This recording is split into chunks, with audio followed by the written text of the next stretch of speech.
ఇక్కడ ఇచ్చేసినటువంటి సెక్యులర్స్కి అలాగే మీడియా మిత్రులందరికీ కూడా పేరు పేరు నమస్కారం తెలుసుకుంటాము. ముఖ్యంగా ఏంటంటే మన ఎజెండా మీద మన అధ్యక్షులు గారు మాట్లాడతారు. ముఖ్యమంత్రి స్పందన కార్యక్రమ లక్ష్యాన్ని నీరు కారుస్తున్న అధికార యంత్రాంగం మెయిన్ స్పందన గురించి ఎజెండా మొత్తం ఉంది. దీని మీద మన అధ్యక్షుల వారు మాట్లాడుతుందిగా కోరుతున్నాము. రాష్ట్రీయ ప్రజా కాంగ్రెస్ వారాంతర సమావేశానికి చేసినటువంటి పార్టీ సెక్యులర్స్ అందరికీ నా ప్రత్యేక ధన్యవాదాలు. ఈరోజు రాష్ట్ర వ్యాప్తంగా ప్రతిష్టాత్మకంగా చేపడుతున్నటువంటి పీజీఆర్ఎస్ విభాగం ఎందుకు పనికి రాకుండా పోతుంది? ఎందుకంటే అది ప్రజలకు ఉపయోగం లేదు, అలాగనే ప్రభుత్వ సేవలకి ఏ విధమైన ఉపయోగం లేదు.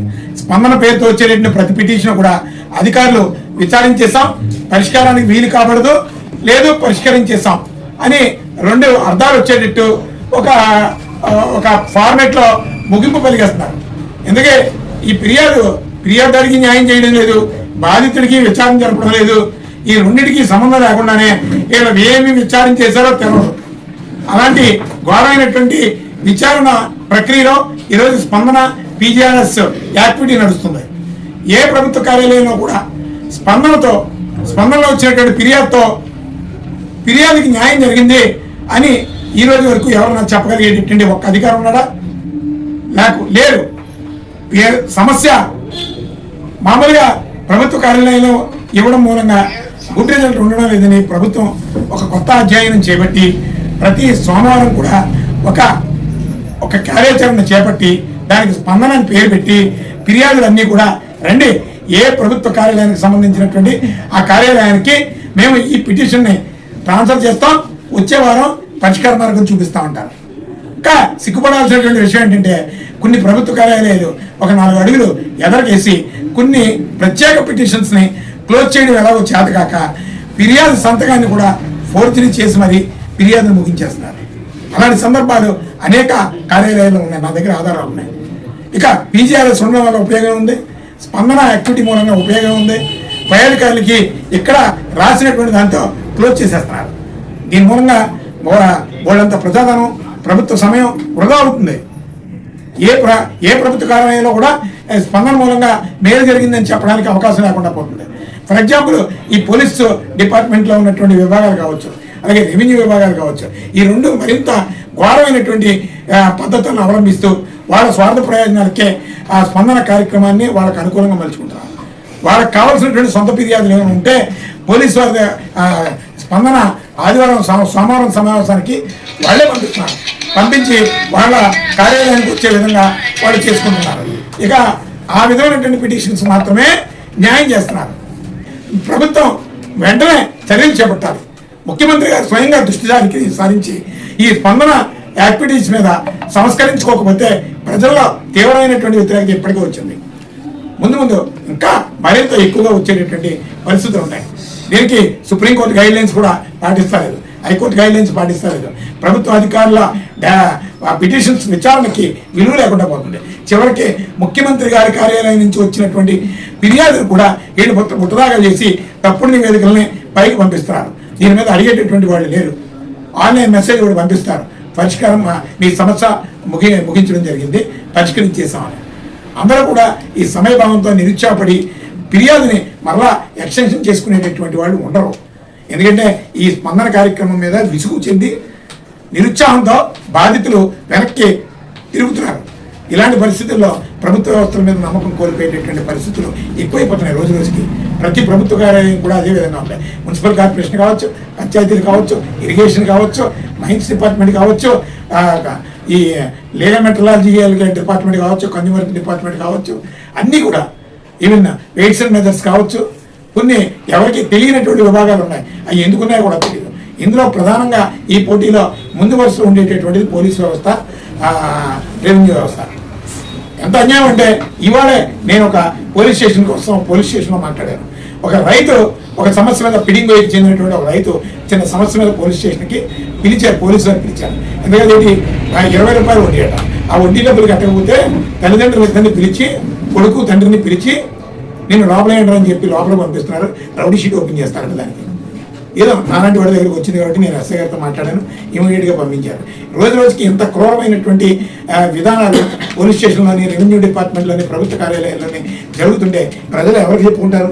అసలు చట్టం ఉందా లేదా, నిబంధనలు అమలు జరుగుతున్నాయా లేదా అనేది చట్టాన్ని అనుసరించేటటువంటి అధికారులు లేకపోతే వ్యవస్థల మీద ప్రజలకి నమ్మకం ఉంటుంది.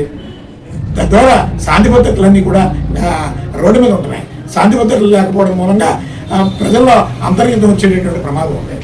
ఇలాంటి పరిస్థితులన్నీ కూడా ఏ వ్యవస్థ భద్రతగా లేదు. పౌర సేవలు అస్సలు ఉపయోగం లేకుండా పోతున్నాయి. అంతా కరప్షన్, సొంత ప్రయోజనాలు, సొంత మార్గాలకు దారి చేసుకుంటున్నారు. ఇలాంటి పరిస్థితులన్నీ కూడా ఈ సమాజానికి మంచి పరిణామాలు రావు.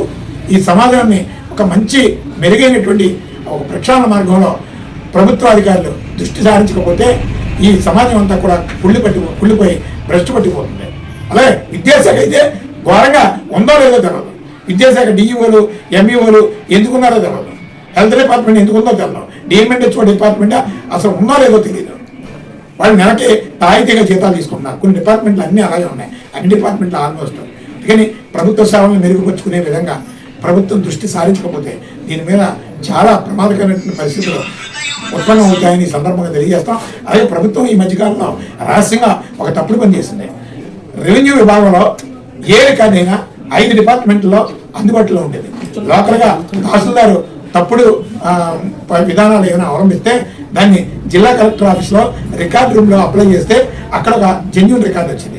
లేదు అంటే ల్యాండ్ అండ్ సర్వే డిపార్ట్మెంట్, అలాగే CCLEI land commissioner of chief commissioner, ఇలా 5 డిపార్ట్మెంట్ల దగ్గర ఎందుకంటే ఇది బ్రిటిష్ వ్యవస్థకు ముందు అవలంబించినటువంటిది. ఇలాంటి ప్రక్రియని ఈరోజు కూటమి సర్కార్ వచ్చిన తర్వాత మొత్తం క్యాన్సిల్ చేశారు. క్యాన్సిల్ చేసి మొత్తం అంతా జిల్లా కలెక్టర్ ఆఫీస్లో, ఇప్పుడు దొంగకి చేతికి తాళాలు ఇచ్చినట్టు జిల్లా కలెక్టర్ ఆఫీస్లోనే మొత్తం అక్రమాలన్నీ జరుగుతున్నాయి. తహసీల్దార్ ఆఫీస్లోనే అన్ని తప్పులు జరుగుతున్నాయి. ఆ తప్పులకి వాళ్ళు కరెక్ట్గా మళ్ళా వాళ్ళకు అనుకూలంగా రికార్డుని తయారు చేసుకుంటారు.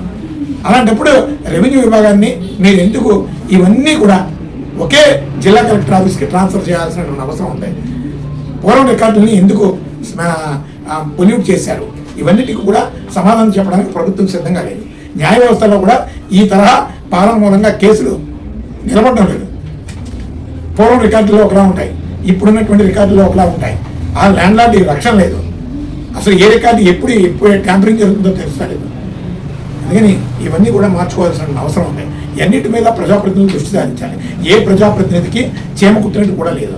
అసలు తన నియోజకవర్గంలో ఏ ప్రభుత్వ కార్యాలయం కుళ్ళిపోయింది, ఏ ప్రభుత్వ కార్యాలయంలో అవినీతి జరుగుతుంది, అసలు పౌర సేవలు అమలు జరుగుతున్నాయా లేదా అనేది పట్టించుకునేంత తీరిక పాపం శాసనసభ్యులకు కానీ పార్లమెంట్ సభ్యులకు కానీ లేకపోయింది. ఎందుకంటే వాళ్ళకి ఇవేం అక్కర్లేదు. వాళ్ళ ప్రోటోకాల్ ఎంజాయ్ చేస్తూ జాగ్రత్తగా లక్షలాది రూపాయలు వాళ్ళ అవినీతికి మార్గం చేసుకుంటూ ఎలక్షన్స్ వచ్చేటప్పటికి ఓటర్లను కొనుక్కుంటే చాలు, ఇంత దరిద్రమైనటువంటి ప్రజాప్రతినిధులుగా ఈ జీవితం ముందుకు నడిపించేస్తే చాలు అని వాళ్ళు తృప్తి పడుతూ వ్యవస్థని పూర్తిగా భ్రష్టు పట్టించేస్తున్నారు. కానీ దీని మీద ఖచ్చితంగా ఒక మార్పు రావాలి. ఒక బెటర్ సొసైటీ కోసం ప్రజలందరూ కూడా సమాయత్తం కావాలి. అలాగే దురదృష్టం ఏంటంటే ఒకప్పుడు మీడియా ఒక అద్భుతమైనటువంటి వార్తా కథనాలతో ముందుకు వచ్చారు. ఈరోజు కార్పొరేట్ మీడియా మొత్తం వార్తా కథనాలని వాస్తవాలని పూర్తిగా సర్వనాశనం చేసేసింది. ఆ పత్రికలు ఆ మీడియా వ్యవస్థల మూలంగా మిగతా మీడియా వ్యవస్థలకు కూడా ఒక చెడ్డ పేరు వస్తుంది. కానీ ఖచ్చితంగా ఇదంతా ప్రజా ప్రక్షాళన జరగాలి. ప్రజల్లో తిరుగుబాటు రాకముందే ప్రభుత్వం దీని మీద దృష్టి సారించి అన్ని ప్రభుత్వ కార్యాలయాల్లో ఒక మెరుగైనటువంటి పాలనా విధానాలు అమలు జరగాలి. చట్టబద్ధమైనటువంటి నిబంధనలు ఖచ్చితంగా అమలు జరగాలి. అవినీతి దుర్వినియోగానికి పాల్పడేటటువంటి అధికారుల మీద శాఖాపరమైన చర్యలు, కఠిన చర్యలు తీసుకునే విధంగా ప్రభుత్వం సిద్ధంగా ఉండాలని చెప్పి ఈ సందర్భంగా ప్రస్తుత ప్రభుత్వానికి రాష్ట్రీయ ప్రజా కాంగ్రెస్ పార్టీని తెలియజేస్తూ సెలవు తీసుకుంటారు.